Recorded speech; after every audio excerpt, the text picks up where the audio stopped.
Welcome to Now Educator. Today we will start NCERT 8th class chapter number 7 particulate nature of matter. इसके बारे में हम पढ़ेंगे probe and ponder, जानिए and सीखिए। मतलब आप उसके बारे में समझो, जानो, सीखो, मतलब क्या है, पढ़ो, है ना। Why it is possible to pile stones and sands? Why पहले है, why is it possible to pile up stones और सैंड्स। मतलब क्या कहा गया है कि ये जो हम स्टोन्स हैं, स्टोन्स के हम ढेर लगा सकते हैं। मतलब कैसे ढेर लगा सकते हैं, किसी भी सैंड के भी ढेर लगा के रख सकते हैं, but not a liquid like water. मतलब वाटर के नहीं लगा के रख सकते। भी ऐसा क्यों है कि हम क्यों नहीं ऐसा कर सकते कि हम जो है स्टोन्स है, जैसे स्टोन्स को ऐसे रख सकते हैं, इसके ऊपर स्टोन्स रख लिया, इसके ऊपर छोटा रख लिया, इसके ऊपर और छोटा रख लिया, ऐसे हम ढेर लगा ले रहे हैं। स्टोन के भी और सैंड के भी लगा के रख लेते हैं, ऐसे सैंड के भी ढेर लगा के रख सकते हैं, बट वाटर के नहीं रख सकते। ऐसा क्यों है? Why does water take a shape of folder hand? मतलब फोल्डर हैंड की शेप कैसे ले लेता है, क्यों लेता है वो, बट लूज हो जाती है। बट जब शेप हम उसको रिलीज कर देते हैं, उसके बाद उसकी शेप जो है वो रिलीज होने के बाद लूज हो जाती है। ऐसा क्यों होता है? ठीक है, अगला क्वेश्चन क्या है? अगला है कि we can not see air. We cannot see air, air को हम देख नहीं सकते। So how does it add weight? मतलब ये वेट कैसे ऐड कर लेती है जब हम इसको इन्फ्लेट बलून में भरते हैं। जैसे इन्फ्लेट बलून करते हैं ना, हम भरते हैं ना, उसमें हवा भरते हैं। पहले जो बलून होता है वो थोड़ा लाइट वेट का होता है, बट लेकिन जब उसमें हवा आ जाती है तो वो थोड़ा सा हल्का सा मतलब चेंज आ जाता है उसमें, वो थोड़ा भारीपन में हो जाता है। तो उसका रीज़न क्या है कि वो थोड़ा सा भारी क्यों लगने लगता है हमें बाद में? ठीक है, उसका रीज़न क्या होता है कि उसमें एयर जो होती है वो एड अप हो जाती है, मतलब एयर के वेट होता है अपना। मतलब उसका कारण क्या है, ये पूछा गया है यहाँ पे। Is the air we breathe today the same? वो क्या सेम है that existed thousand of the years ago? क्या जो पहले एयर होती थी थाउजेंड्स ऑफ ईयर्स एगो, क्या अब जो एयर है वो सेम है? इसके बारे में क्वेश्चन पूछा गया है। ठीक है, और कुछ क्वेश्चन आप इन इन सब क्वेश्चंस के आंसर जो है हमें इस चैप्टर में मिलेंगे, हम फाइंड करेंगे। और अगर आपके माइंड में और भी क्वेश्चंस आते हैं तो आप यहाँ पे लिख सकते हैं नीचे। ठीक है, आप यहाँ पे लिख सकते हैं। उसके बाद हम चैप्टर में जाते हैं। You might have collected pebbles and stones. आपने You might have collected pebbles and stones from the sands while playing on a river bank or a beach. आपने क्या किया होगा, मतलब आपने कभी भी जैसे कि हो सकता है कि आपने कलेक्ट किए हों कभी भी, ठीक है ना, कंकर वगैरह, पत्थर वगैरह, जब भी आप बीच पे गए हों, हो सकता है कि आपने उसके जो पत्थर है, कंकर हैं, वो कलेक्ट किए हों। Where do this pebbles and, इसके बारे में पूछा गया है बाद में कि where do this pebbles, stones and sands come from? ये आते कहाँ से हैं? ये जो पेबल्स हैं, ये स्टोन्स हैं, ये जो कंकर पत्थर, ये जो हो गए, जो सैंड हो गई, ये कहाँ से आती है? इसके बारे में पूछा गया है।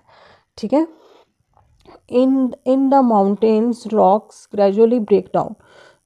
जो माउंटेन्स होते हैं, जो कि बड़े बड़े पहाड़ होते हैं, चट्टान्स होती हैं, पानी में बहता रहता है उसमें। ठीक है, वो ब्रेक डाउन हो जाते हैं। मतलब कैसे ब्रेक डाउन हो जाते हैं? ड्यू टू रोजन। रोजन कैसे होता है? जैसे कि एक नदी बह रही है, यहाँ पे नदी बह रही है, ठीक है, तो यहाँ पे चट्टानें लगी हुई हैं, यहाँ पे इधर इधर चट्टानें होती हैं ना, इधर इधर बड़ी बड़ी चट्टानें होती हैं साइड पे। तो वो वहाँ से टूटते रहते हैं पत्थर, जैसे जैसे पानी का प्रेशर तेज़ होगा यहाँ पे, ठीक है, तो वो पत्थर थोड़े थोड़े इरोजन होती रहेगी उसकी। ठीक है, और वो टूट टूट के वो छोटे कंकरों में, मतलब सैंड्स में, स्टोन्स में, पेबल्स में, ये सब चीज़ों में चेंज होते रहेंगे। पहले क्या आते हैं, बड़े बड़े स्टोन पेबल्स होते हैं, फिर उसके बाद स्टोन्स होते हैं, फिर स्टैंड होती है। मतलब धीरे धीरे वो हमें प्लेन्स एरिया में चले जाते हैं। इसके बारे में इस पैरे में क्या गया है, इस जो इन्होंने बोला है कि river flowing through this regions carry along the erode rock pieces. जो रिवर फ्लो होती है इन रीजन में, वो क्या करती है, जो रॉक्स होते हैं, रॉक पीस जो होते हैं, एज द रिवर फ्लो, जैसे कि रिवर फ्लो होती है, the continue break down of the rocks further into. पहले तो उसके रॉक्स जो होते हैं, बड़े बड़े रॉक्स जो होते हैं, वो टूट जाते हैं, तो वो किस में हो जाते हैं, वो पेबल्स में चेंज हो जाते हैं। पेबल्स के बाद वो स्टोन्स में चेंज होता है, स्टोन्स के बाद उसके बाद सैंड्स में चेंज हो जाते हैं। ठीक है, और transport large quantity of them to the plains. उसके बाद जो होते हैं वो प्लेन्स में चले। अब जो सैंड्स होती है, अगर आप सैंड्स को भी आप बिल्कुल क्लोज देखोगे ना, जो सैंड होती है, अगर उसको माइक्रोस्कोप करके आप देखोगे तो वो रॉक के ही छोटे छोटे टुकड़े आपको दिखाई देंगे उसके अंदर। माइक्रोस्कोपी करके देखोगे ना अगर सैंड को, जो सैंड होती है तो उसमें जो होते हैं ना वो पत्थर जो होंगे बने हुए, और जो पत्थर होते हैं वो भी ब्रेक डाउन होते रहते हैं, ठीक है। The bigger rocks are eventually broke down into finer grains. जो बिगर रॉक्स जो होती है ना वो इवेंचुअली ब्रोक डाउन हो जाती हैं किसमें, फाइनर ग्रेन्स में। एंड सैंड एंड क्ले, उसके बाद क्ले में, ठीक है, सैंड में और क्ले में चेंज हो जाती हैं वो। फर्दर उसकी जो होता है ना ब्रोकन चलता रहता है, वो रिवर के साथ साथ वो ब्रोक होते रहते हैं, एक दूसरे से टकराते रहते हैं, ठीक है। और ये जो है, is this grain is smallest unit of bigger rocks, क्या ये जो ग्रेन्स है वो क्या स्मॉलेस्ट यूनिट है बिगर रॉक्स का। Can this grain and sand and clay broken down further, क्या ये जो क्या जो होते हैं ये फर्दर ब्रोक होते हैं। लेट अस फाइंड आउट, इसके बारे में हम फाइंड करेंगे, ठीक है। What is the matter composed of, उसके बारे में बताया गया है कि what is the matter composed of. इसके बारे में अगर हम लिखेंगे तो यहाँ पे आ जाएगा कि मास होता है और स्पेस ऑक्यूपाइज कर सकते हैं, जैसे मास हो गया और वेट हो गया, भार हो गया उसमें, ठीक है, स्पेस ऑक्यूपाई कर सकते हैं, उसको मैटर कहा जाता है। जैसे मास, ठीक है, और वेट हो गया and occupy space, space occupy कर सकते हैं। और जिस बर्तन में जैसे जो वॉल्यूम जो होता है स्पेस ऑक्यूपाई कर सकते हैं। इसके बारे में हम आगे जा कर के पढ़ेंगे। आगे अगर जाएंगे तो अगर हम आगे चैप्टर के जैसे जैसे हम जाएंगे आगे मैटर के बारे में हम डिटेल में पढ़ेंगे कि मैटर होता क्या है, ठीक है। एक्टिविटी 7.1 लेट अस एक्सप्लोर, उसके बारे में हम एक्सप्लोर करेंगे। जैसे कि take a sticks of chalk, chalk की स्टिक लेनी है आपने, and break it into 2 piece, उसको 2 पीस में ब्रेक डाउन कर लेना है। कंटिन्यू ब्रेकिंग, उसकी कंटिन्यू ब्रेकिंग करनी है, और चॉक की till it become difficult to break it further by hand, मतलब उसको बाय हैंड अपने उतनी देर तक ब्रेक करना है कि उसको फर्दर ब्रेक किया ना जा सके, ठीक है। उसके बाद ग्राइंड करना है उसको, स्मॉल पीसेस ऑफ चॉक को ग्राइंड करने ना।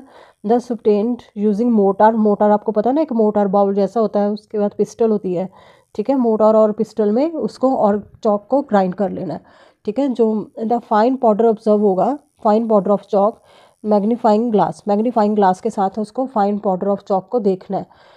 व्हाट डू यू ऑब्जर्व, मतलब आप क्या ऑब्जर्व करोगे, हम करेंगे tiny grain of chalk, tiny tiny grain, tiny grain of chalk,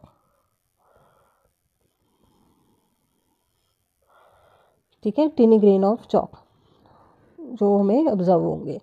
each tiny grain you observe is still a specks of chalk, मतलब वो भी हमारे जो चॉक से बना हुआ है, जो टीनी ग्रेन है जो कि ऑब्जर्व किया है कि वो स्टिल मतलब जो चॉक की तरह दिखाई देता है हमें, पाउडर की तरह। Is every sparks of a fine chalk powder still composed of the some substance, or has it changed into something else on breaking or grinding? क्या वो सेम सब्सटेंस के बीच में होता है कि कुछ चेंज होकर के ब्रेक करने के बाद फर्दर उसको ब्रेक करने के बाद फिर कुछ और बन जाता है, ठीक है, कुछ और नया सब्सटेंस बनता है, नहीं वो चौक का ही बनेगा, ठीक है। रिकॉल क्यूरियोसिटी चैप्टर, जैसे 7 चैप्टर में हमने पढ़ा था चेंजेस अराउंड अस, उसमें हमने पढ़ा था ना फिजिकल और केमिकल चेंज के बारे में पढ़ा था। इस grinding chalk is a physical change और के केमिकल चेंज, नया कुछ तो नहीं बनता, नया सब्सटेंस तो नहीं बनता ना उसमें, तो इसमें क्या होता है कि वही सब्सटेंस बनता है, उसलिए उसकी फिजिकल चेंज होती है। You learn that the chalk does not change into new substance on grinding, it is a physical change in which only size of each sparks chalks are has reduced further, मतलब कि जो कि इसमें सिर्फ physical change होती है जिसमें सिर्फ साइज जो होता है इस स्पॉक्स ऑफ चॉक का जो कि रिड्यूस हो रहा है फर्दर, ठीक है।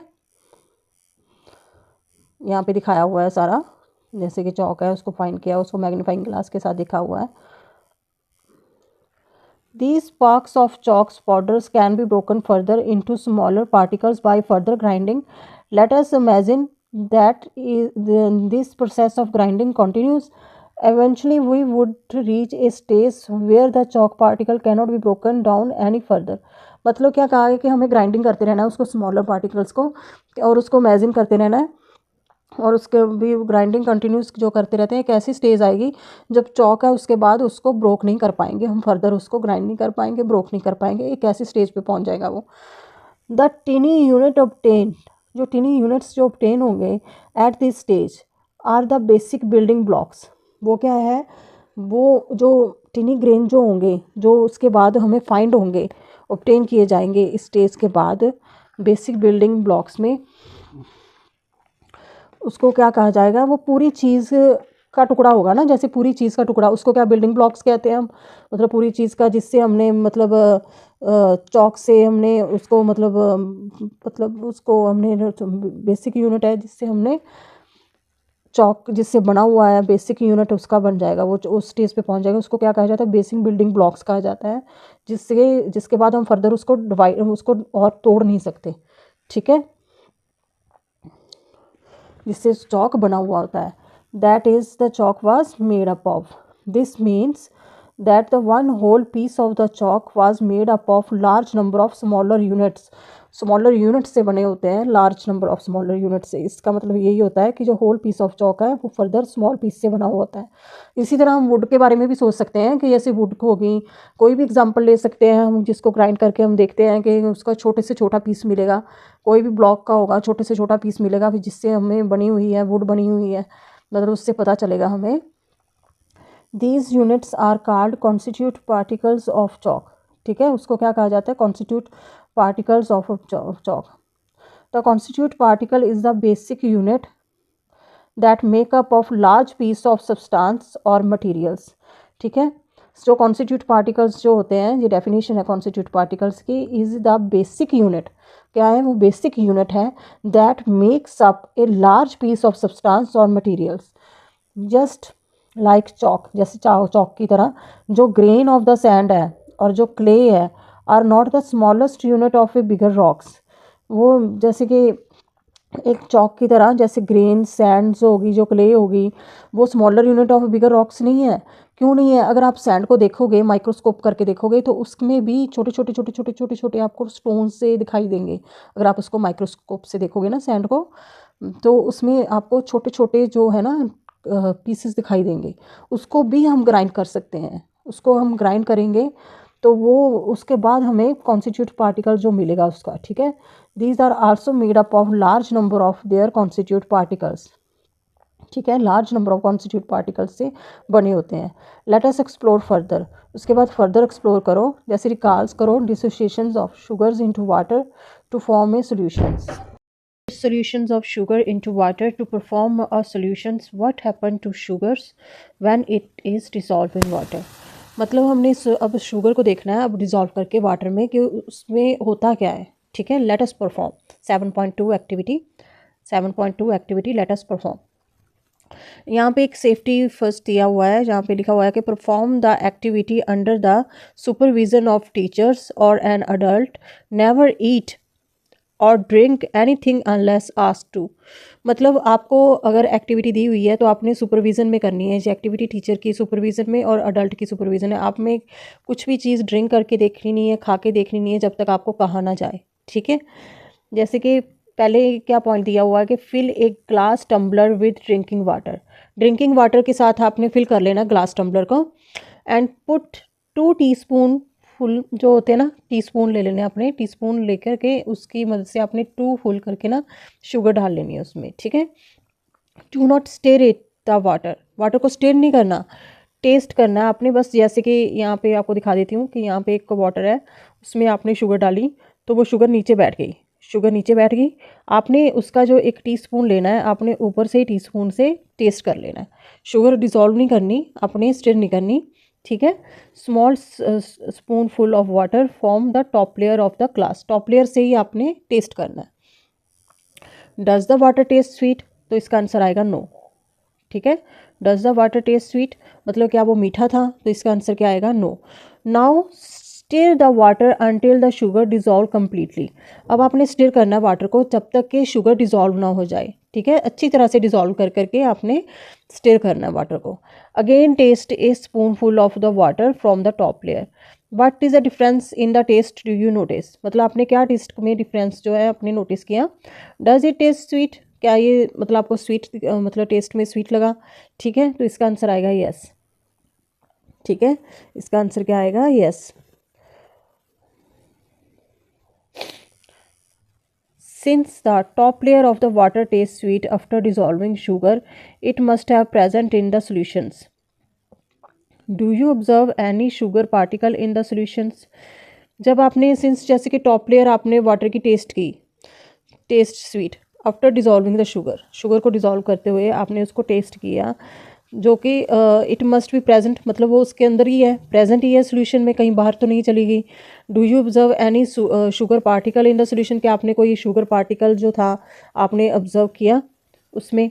ठीक है, sugar particle can no longer be observe, हमें कहीं पर भी शुगर पार्टिकल ऑब्जर्व नहीं हुआ, बट देयर प्रेजेंस जो थी can be sense by taste, मतलब कि वो हमें टेस्ट में हमें उसकी प्रेजेंस का पता चला जब हमने उसको टेस्ट करके देखा। वैसे हमने हमारी आई से हमें दिखाई नहीं दे रहा था कि शुगर उसमें प्रेजेंट है। When sugar dissolve in the water, जब शुगर डिज़ोल्व होती है in the water, it break up into its constitute particles. ठीक है, वो क्या हो जाती है और उसके कॉन्स्टिट्यूट पार्टिकल्स में ब्रेक हो जाती है, which can not be broken down further. वो ऐसे कॉन्स्टिट्यूट पार्टिकल्स में ब्रेकअप हो जाती है कि उसको दोबारा और उसको ब्रोक नहीं किया जा सकता, फर्दर उसको हम डिवाइड नहीं कर सकते। ठीक है, each tiny grains of sugar is made up of million and millions of such constitute particles. अब देखो, अगर हम देखना चाहें जैसे कि ये शुगर का एक छोटा सा ब्लॉक होता है, उसमें भी कई ब्लॉक्स होंगे, उसके अंदर भी कई ब्लॉक्स होंगे, उसके अंदर भी कई ब्लॉक्स होंगे, उसके अंदर भी कई ब्लॉक्स होंगे, मतलब ऐसे कर करके millions of such constitute particles से बनी होती है शुगर। ठीक है, एक्टिविटी 7.1 जो हम देख के आए हैं अभी, एक्टिविटी पढ़ी है ना हमने 7.1 जो थी हमारी एक्टिविटी 7.1, हम देख लेते हैं। जैसे कि ये एक्टिविटी है 7.1, ठीक है, मैटर के बारे में हमने पढ़ी थी ना, कॉन्स्टिट्यूट पार्टिकल्स के बारे में पढ़ी थी हमने। ये क्या बताती है, देखो ये देखो हमने कॉन्स्टिट्यूट पार्टिकल्स के बारे में पढ़ा था इसमें फर्स्ट उसमें एक्टिविटी 7.1 में, और ये 7.2 में भी इसने शुगर के बारे में यही बताया कि ये कॉन्स्टिट्यूट पार्टिकल से बनी हुई है, millions of such constitute particles से। ठीक है, तो इन्होंने बोला कि जो 7.1 है और 7.2 है वो सपोर्ट करती है idea of matters is composed of large number of extremely small particles. Extremely बहुत छोटे, मतलब बहुत ही छोटे एक्सट्रीमली स्मॉल पार्टिकल से लार्ज नंबर ऑफ उससे कंपोज्ड होता है। मैटर क्या होता है ये आइडिया देती है 7.1 जो एक्टिविटी है, 7.2 जो एक्टिविटी है वो हमें आइडिया देती है कि जो मैटर है ना वो large number of extremely small particle से कंपोज्ड होता है। These particles are so small that they cannot be seen even through a ordinary microscope. ये इतना स्मॉल होते हैं ना पार्टिकल, इसको हम ऑर्डिनरी माइक्रोस्कोप की मदद से नहीं देख सकते। इसके लिए हमें पावरफुल जो होते हैं माइक्रोस्कोप वो चाहिए होंगे जिससे हम उसको देख पाए। पर लेकिन यहाँ पे ये लड़का कह रहा है कि where did the sugar go, sugar चली कहाँ गई। The tiny sugar particles separate and occupy the available space between the water particles. ठीक है, जैसे कि अब इसको समझ लेते हैं, जैसे कि ये जो पार्टिकल्स थे ये वाटर के पार्टिकल्स थे, वाटर के पार्टिकल्स थे। अब इसके बिटवीन जो थे शुगर पार्टिकल्स आ गए, ये जो है ये शुगर पार्टिकल्स ने अपनी जगह बना ली। ये जो वाटर पार्टिकल्स हैं इसमें शुगर पार्टिकल्स हो गए, ये ऐसे करके। ठीक है, इन्होंने अपनी जगह बना ली इसमें। ठीक है, occupy the available space between the water particles. ठीक है, दी स्पेस, इस स्पेस को जो बिटवीन द पार्टिकल्स जो होती है इसको क्या कहा जाता है, इंटर पार्टिकल स्पेस। इसको क्या कहते हैं, इंटर पार्टिकल स्पेस। अब इसके बारे में हम थोड़ा बहुत लिख भी सकते हैं, अगर आप लिखना चाहो तो आप लिख सकते हो space between, space space spaces between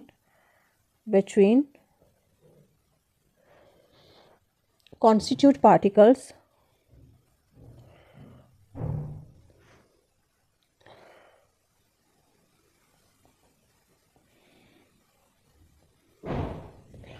space between the constituent particles particles of matter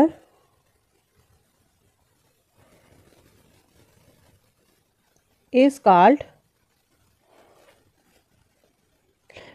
interparticle space. Is called interparticle space. Space between the constituent particles of matter is called interparticle space. उसको कहा जाता है, जो constitute particles जो matters के बीच में जो space होती है उसको क्या कहा जाता है, इंटरपार्टिकल स्पेस कहा जाता है। अब ये लड़की यहाँ पे कह रही है chalk और sugars can both be broken down into their constituent particles, ठीक है, but how are the constituent particles held together to form a solid piece we see। मतलब ये कह रही है कि वो जैसे टुकड़े चौक के हमने समझ लिया कि वो ब्रोक डाउन करते हैं तो वो कॉन्स्टिट्यूट पार्टिकल्स में डिवाइड हो जाते हैं, बट लेकिन ये कैसे मिले, कैसे थे ये कॉन्स्टिट्यूट पार्टिकल कैसे मिलके उसने मिल जुड़ के इसने ये आपस से जुड़े कैसे हुए थे, मतलब इनका जुड़े रहने का कारण क्या था, इसके बारे में हम आगे बात करेंगे कि कैसे जुड़े रहे और ये कैसे स्टैंड बाय रहे एक दूसरे के साथ पार्टिकल, ठीक है, इसके बारे में हम आगे पढ़ेंगे। 7.2 what decide different states of matter. अब डिफरेंट स्टेट्स ऑफ मैटर के बारे में पढ़ेंगे। डिफरेंट स्टेट्स जो पता है ना आपको क्या क्या होती है, मैं आपको बता देती हूँ। सॉलिड, लिक्विड,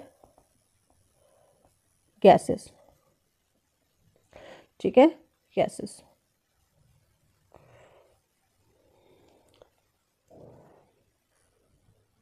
हेल्ड मतलब कैसे मिले रहते हैं वो आपस में, ठीक है, कैसे जुड़े रहते हैं उसके बारे में हम आगे पढ़ने जा रहे हैं, जैसे 7.2 में।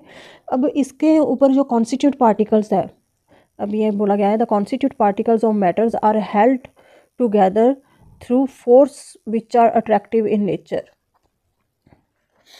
अब इनमें ऐसे है कि अब अगर ये हेल्ड रह रहे हैं, मतलब अगर ये इनके बीच में कोई फोर्स नहीं होगी, मान लो इनके बीच में कोई फोर्स नहीं है, ठीक है, तो ये एक जगह पे रुक नहीं पाएंगे और ये नीचे गिरने लगेंगे, ऐसे ऐसे ऐसे नीचे गिर जाएंगे, जैसे कि ये पार्टिकल्स पड़े हुए हैं ये नीचे गिरे रहेंगे, ठीक है, अगर इनके बिटवीन कोई भी फोर्स नहीं होगी। अगर इनके बिटवीन फोर्स होगी तो ये ऐसे ऐसे ऐसे, ठीक है, ऐसे जुड़े रहेंगे आपस में, ठीक है, ये आपस में ऐसे जुड़े रहेंगे अगर इनके बीच में कोई भी फोर्स होगी, ठीक है। हेल्ड कैसे रहते हैं, अगर ये अगर कोई फोर्स होगी तभी ये हेल्ड रहते हैं ना, साथ में रहेंगे, नहीं तो पार्टिकल कहीं से कहीं चला जाएगा, कहीं से कहीं चला जाएगा, उसको कोई प्रॉपर शेप नहीं मिलेगी। उसकी प्रॉपर शेप के लिए उनके बिटवीन कोई फोर्स ऑफ अट्रैक्शन होगी, तभी वो एक दूसरे के साथ जुड़े रहेंगे, ठीक है। These force are called inter particles attractions. इस फोर्स को क्या कहा जाता है, inter particle attractions. These forces are called inter particle attraction. क्या कहा जाता है, इंटर पार्टिकल अट्रैक्शन कहा जाता है। The strength of these attraction, जो इनकी स्ट्रेंथ होती है, इसकी जो स्ट्रेंथ होती है अट्रैक्शंस की, वो डिपेंड करती है नेचर ऑफ द सब्सटेंस, कि वो सब्सटेंस है कैसा, ठीक है, उसके बिटवीन जो इंटर पार्टिकल के बिटवीन जो है वो डिस्टेंस कैसा है, उन इंटर पार्टिकल के बिटवीन जो है वो डिस्टेंस कैसा है और उसकी नेचर कैसी है। अब देखो इसमें क्या है, जैसे कि सॉलिड है, लिक्विड है और गैस है। अब इसके बारे में हम थोड़ा थोड़ा देख लेते हैं। जैसे कि सॉलिड के बिटवीन जो होते हैं ना पार्टिकल ऐसे जुड़े होते हैं, ठीक है, ऐसे पार्टिकल आपस के में जुड़े होते हैं, तो ये इंटर पार्टिकल फोर्स जो होती है यहाँ पे ज़्यादा होती है, सॉलिड के केस में ज़्यादा होती है। क्यों, क्योंकि इनमें जो है ये दोनों सारे के सारे आपस में जुड़े हुए हैं। तो ये क्या हो गया, मतलब स्ट्रेंथ जो है वो डिपेंड करेगी कि नेचर ऑफ सब्सटेंस कैसा है, सॉलिड है वो, नेचर ऑफ सब्सटेंस कैसा है और उसके इंटर पार्टिकल डिस्टेंस कितना है, आपस में जो डिस्टेंस है वो इंटर पार्टिकल का डिस्टेंस कितना है, इसके ऊपर डिपेंड करेगी, ठीक है। जैसे ही डिस्टेंस इंक्रीज होगा, जैसे ही डिस्टेंस इंक्रीज होगा, ठीक है, जैसे कि कहा even a slight increase in distance, वो क्या कर देगी, फोर्स ऑफ अट्रैक्शन को डिक्रीज कर देगी। Force of decrease the inter particle force of attractions, मतलब बहुत कम कर देगी जैसे ये दूर हो जाएंगे। अब जैसे कि ये दूर हो रहे हैं, ये लिक्विड का केस होता है, लिक्विड में जो फोर्स ऑफ अट्रैक्शन होती है वो कम होती है। अब गैस में क्या होता है, गैस में अगर मैं आपको बताऊं, इसको हम रेस कर देते हैं, इसको हम रेस कर देते हैं, जैसे सॉलिड का केस था। और अगर हम देखें लिक्विड का केस, लिक्विड का केस में क्या होता है, लिक्विड जो होता है उसमें ऐसे होते हैं पार्टिकल्स, ऐसे होते हैं पार्टिकल्स, ठीक है, ऐसे पार्टिकल्स के बीच में स्पेस होती है। तो ये जो स्पेस होती है इनके बिटवीन, उसकी वजह से जो डिस्टेंस होता है ना वो डिक्रीज़ हो जाता है इंटर पार्टिकल के बिटवीन।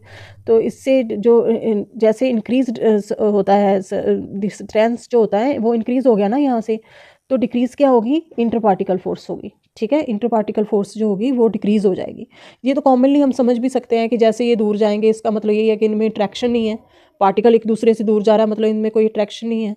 ठीक है, the strength of these force, अब गैस में भी देख लो, गैस में जो ये केस होगा, गैस में तो इतने इतने दूर हो जाएंगे ये। ठीक है, तो काफ़ी ज़्यादा इसमें डिस्ट्रैक्ट जो बोला हुआ है कि इन्होंने कि फोर्स जो है वो ड्रास्टिकली जो है वो जो फोर्स ऑफ अट्रैक्शन जो है इंटर पार्टिकल वो डिक्रीज़ हो जाएगी। The strength of this force ultimately decide the physical state of substance, जो स्ट्रेंथ है और जिस फोर्स की वो अल्टीमेटली डिसाइड करती है फिजिकल स्टेट। फिजिकल स्टेट मतलब सॉलिड लिक्विड गैस, मतलब उसके बारे में कि सॉलिड लिक्विड गैस जो होती है उसके बारे में इनके सब्सटेंस की डिसाइड करती है कि कौन सी फिजिकल स्टेट है, वो सॉलिड है, वो लिक्विड है, वो गैस है, उसके बारे में बता देगी ये स्ट्रेंथ जो है फोर्स ऑफ अट्रैक्शन की। ठीक है, इसमें हम जब आगे आकर के पढ़ेंगे तो ये फोर्स ऑफ अट्रैक्शन का पॉइंट आएगा ही आएगा, सॉलिड में भी आएगा, लिक्विड में भी आएगा और गैस में भी आएगा। ठीक है, ये आपको मैंने थोड़ा सा बता दिया है कि सॉलिड में कितनी होती है, लिक्विड में कैसे होती है फोर्स ऑफ अट्रैक्शन। ठीक है, अब इसके बाद हम आगे चलते हैं। अब यहाँ पे एक साइंटिस्ट के बारे में बताया गया है।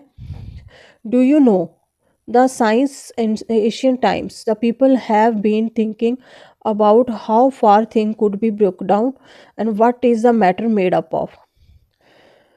एशियन टाइम में पीपल जो थे हैव बीन थिंकिंग अबाउट के वो सोचते थे कि कैसे ये है, कहाँ तक इसको तोड़ सकते हैं हम, मैटर को कहाँ तक थिंग को तोड़ सकते हैं और ये किससे बना होता है मैटर। ठीक है, और इसको कहाँ तक तोड़ सकते हैं, ये एशियन टाइम में पीपल सोचते थे। उस टाइम पे आचार्य हमारे जो थे आचार्य आनंद जो थे, उन्होंने एशियंट इंडियन फिलोसफर जो थे, उन्होंने first spoke about the idea of परमाणु। परमाणु के बारे में उन्होंने आइडिया दिया।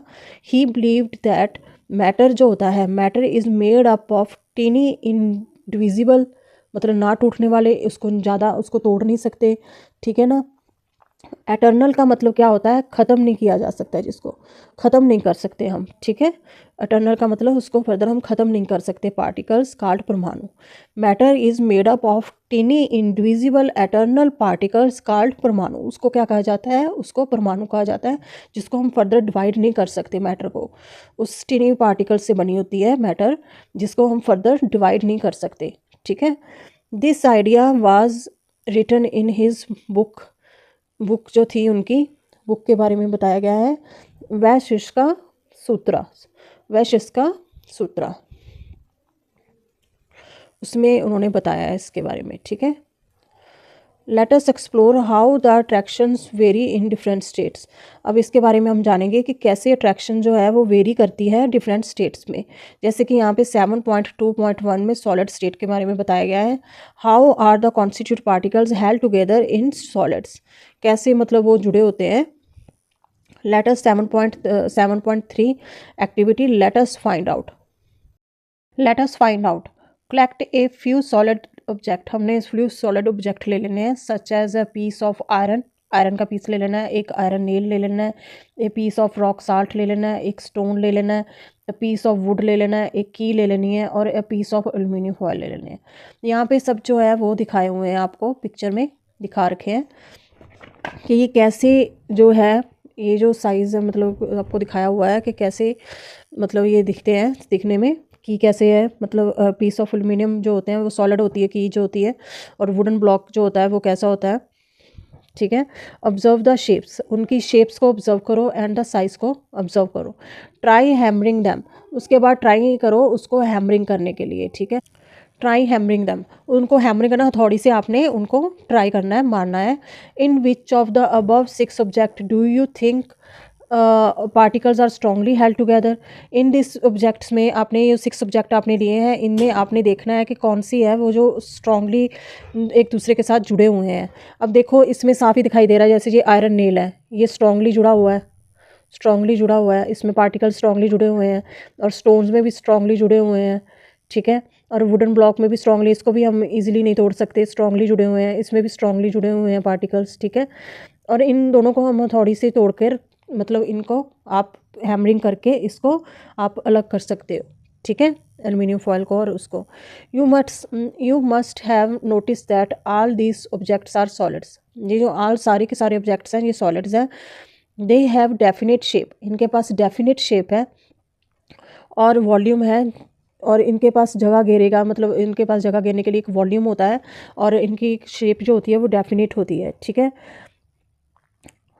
इसमें होता क्या है, जो पार्टिकल्स जो है ना वो मूव कर जाते हैं, पार्टिकल्स मूव करते हैं एक जगह से दूसरी जगह तक।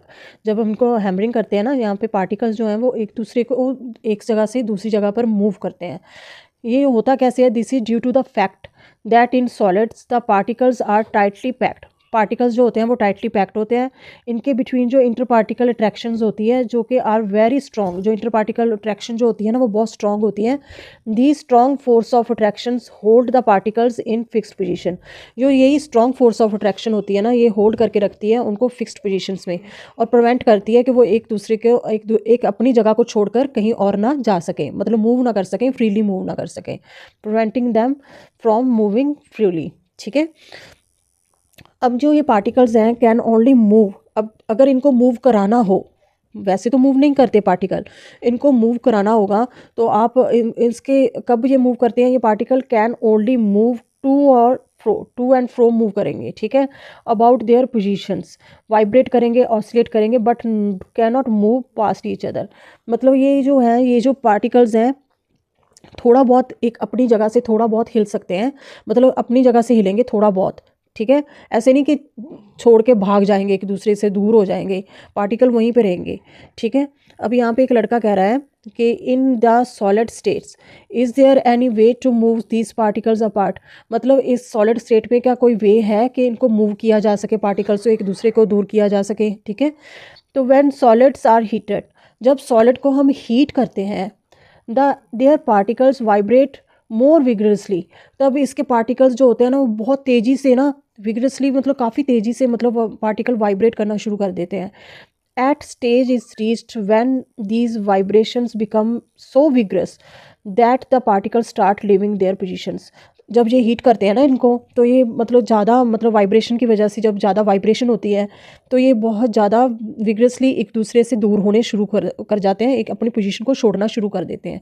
The inter particle force attractions get weakened, उस टाइम पे जो inter particle force of attraction जो होती है ना वो वीकेंड हो जाती है।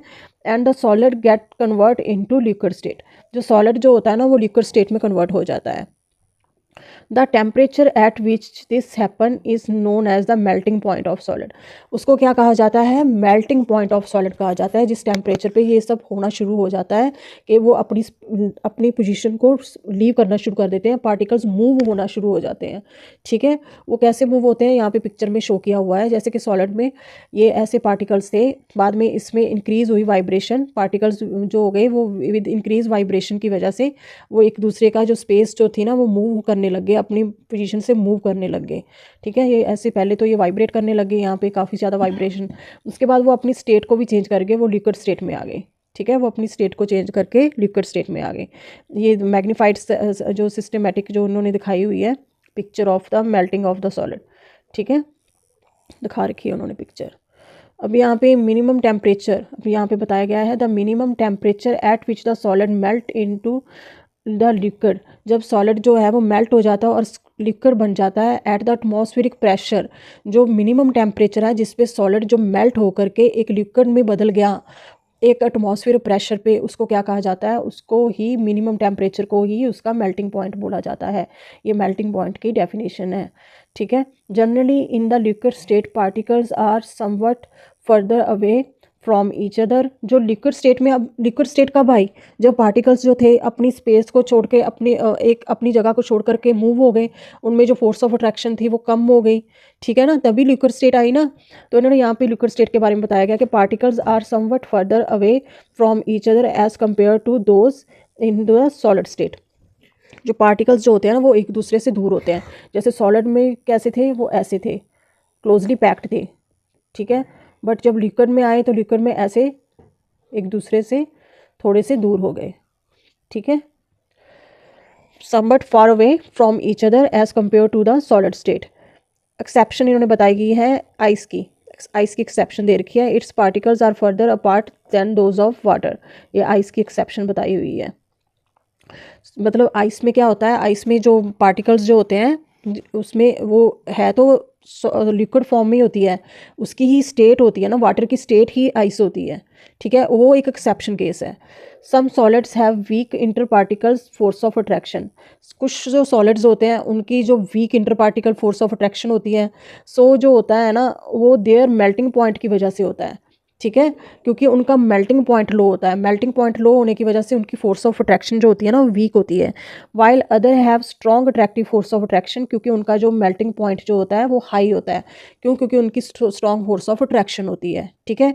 ये दोनों इंटरलिंक्ड कैसे होते हैं ये बताया गया है कि फोर्स ऑफ अट्रैक्शन और मेल्टिंग पॉइंट कैसे इंटरलिंक्ड है। Some examples of solid and their melting points are shown in figure, जो सम एग्जाम्पल जो सॉलिड की है वो दी हुई है मेल्टिंग पॉइंट्स में, जो कि शो की हुई है। जैसे कि ये आइस के बारे में बताया गया 0 डिग्री सेल्सियस पे इनका मेल्टिंग पॉइंट है, ये यूरिया का बता रखा है, और ये यहाँ पे आयरन का बता रखा है कि आयरन का कितना मेल्टिंग पॉइंट है, कब उनके जो पार्टिकल्स हैं वो मूव करेंगे अपनी उस पोजीशन से, ठीक है, उसके बारे में बताया गया है, ठीक है।